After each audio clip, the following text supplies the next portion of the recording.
This is Higher Physics Notes, Unit 2, Section 2, Forces on Charged Particles.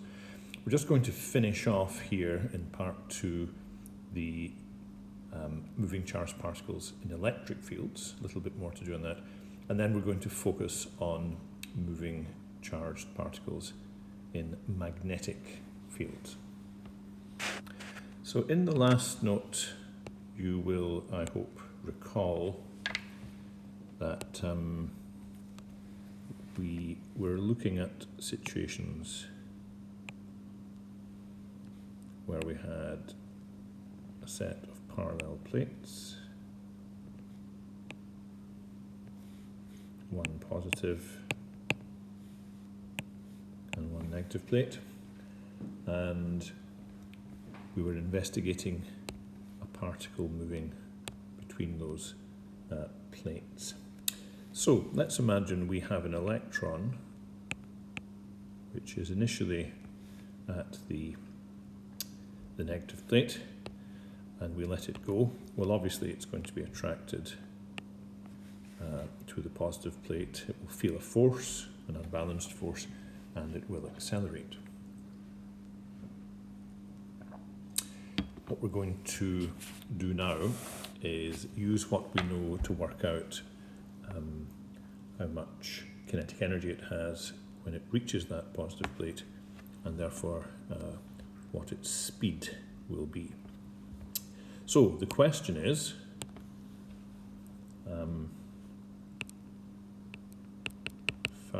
well, we need a bit of information first actually. Let's say we've got 200 volts of potential difference between those plates. Obviously we need to know that. So the question then is, find the kinetic energy gained by the electron. That's part A. And part B, find its final speed at the positive plate. So we're dealing only with the journey of the electron between the negative and the positive plate. So we're looking at the kinetic energy gained as it accelerates across, and therefore the speed that it achieves.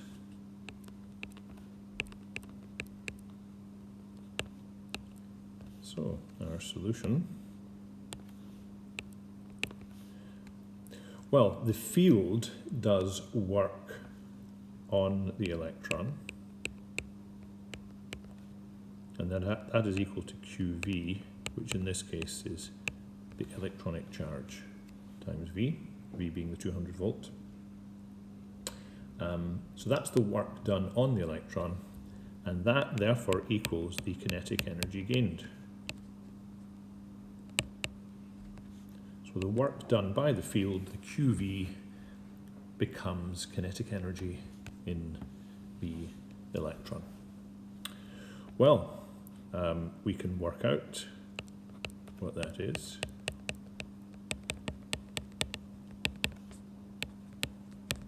It's the charge on the electron, 1.6 times 10 to the minus 19 coulombs, times the voltage, in this case it's 200 volts.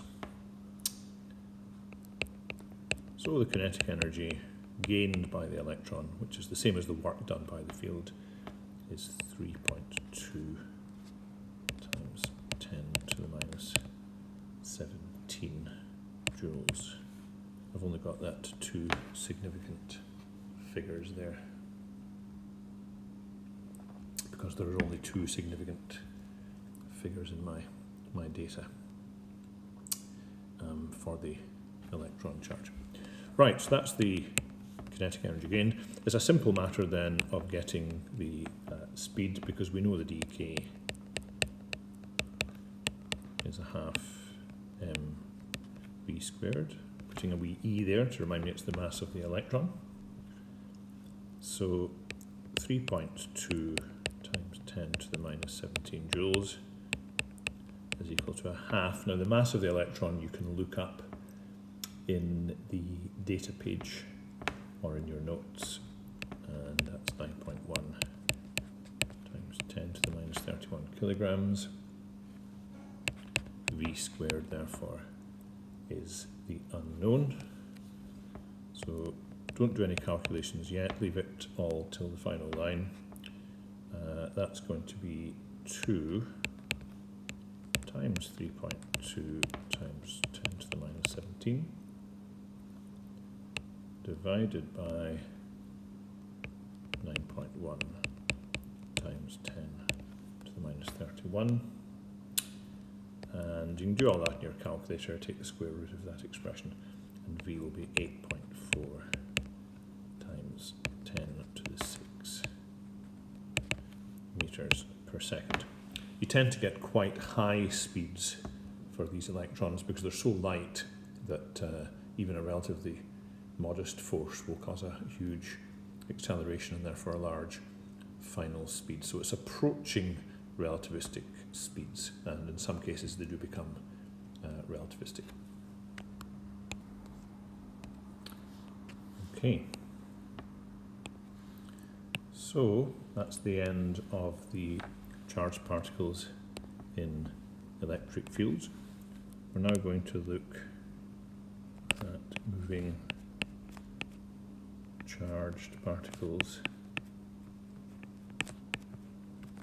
in magnetic fields. Oops.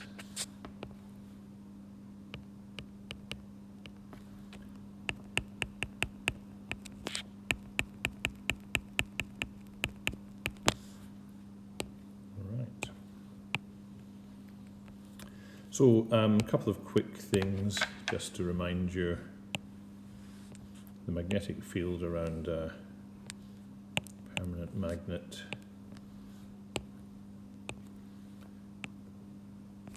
is shaped something like this. These are the magnetic field lines. As you get further out, they get more widely spaced. The closer the lines are together, the stronger the field. And by convention, they flow from north to south. And every line, every field line that leaves the North Pole ends up arriving at the south end of the magnet somewhere. And these lines that stop are just really large loops that are too big to show in the diagram. So that's a non-uniform field clearly, and that's around a permanent magnet. Interestingly, and Faraday discovered this in the 19th century, if you have a current flowing in a wire,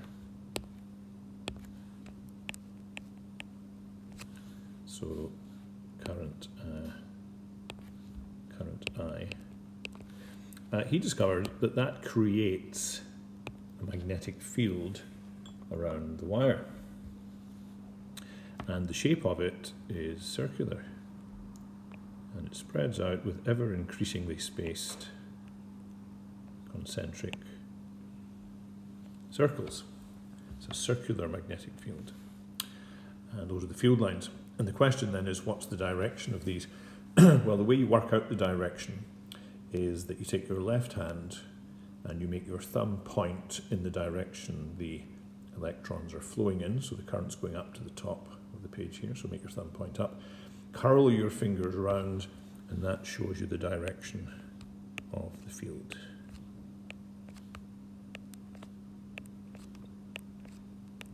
And that's called a radial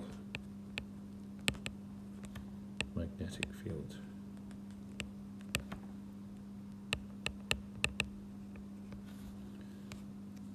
Okay, it's clearly non-uniform, and the further away you get from the wire, the weaker it becomes. The more widely spaced the field lines, in both cases here, the weaker the field. And you can see in the case of the permanent magnet, you've got a strong magnetic field there, but you've got a weak magnetic field there, because this field lines are close together at the poles where the field is strongest. Right, and then finally in this section, we study what happens when a charged particle moves through a uniform magnetic field. So I'm going to consider this. I'm going to draw a large permanent magnet, like a horseshoe magnet, which you'll have seen in the lab. And let's that be the North Pole and that be the South Pole. And that means then that there are field lines flowing from north to south. That's always the direction, north to south.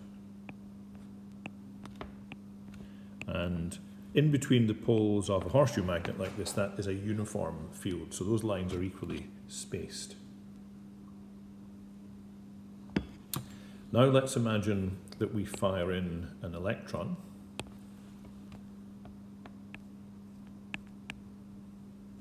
And we make it come right across, perpendicular to those field lines.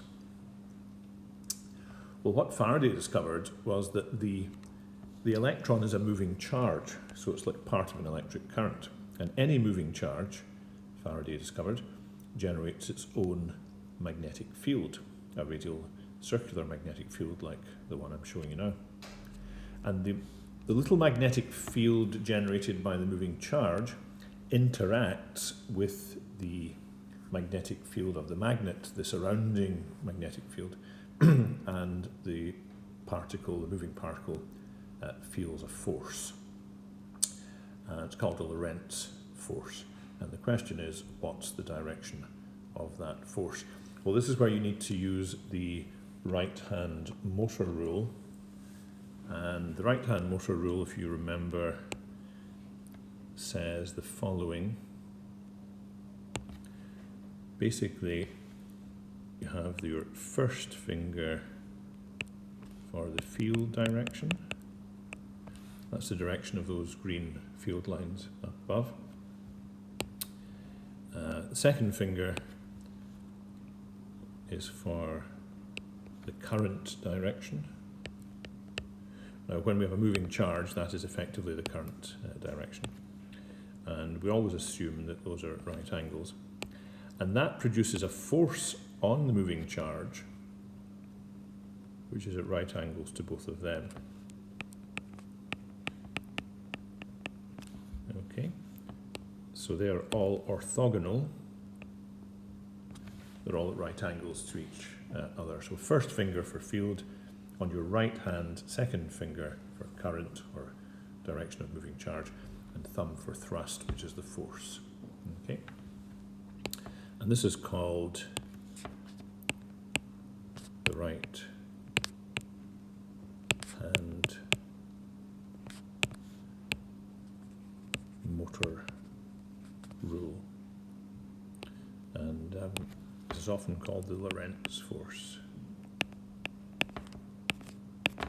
Well, you don't need to actually say Lorentz, but that's what it's called.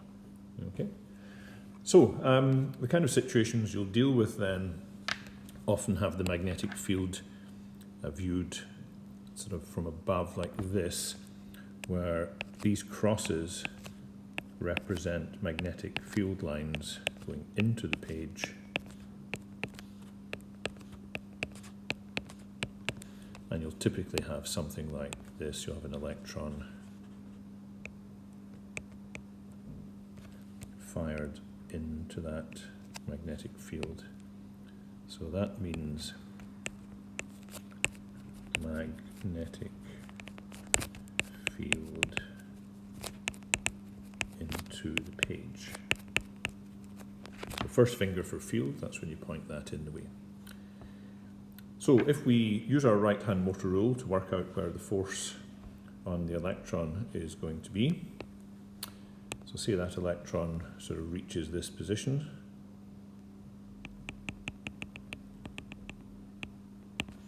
then first finger for field is into the page, second finger for current going up to the top of the page, thumb for thrust. It feels a force to the right. And that would cause it to follow a path which would not go straight ahead, it would curve it round to the right. Correspondingly, if we sent in a positive charge, like a proton,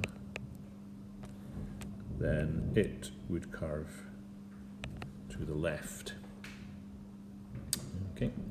The electron's curvature would actually be much steeper because it's lighter. Just to make you aware of that.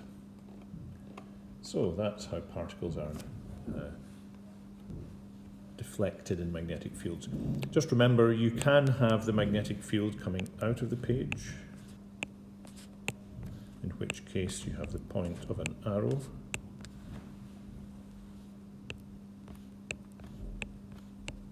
And if you do the same thing with your electron, then it's going to go in the other direction. So your electron, you can check this with the right hand motor rule. It's going to curve round to the left, whereas your proton would then curve to the right. So be aware of the two possibilities for your magnetic field there. Right, so that brings us near the end of this section. In my next note, I'll look at particle accelerators, but for the moment, we will stop at this stage.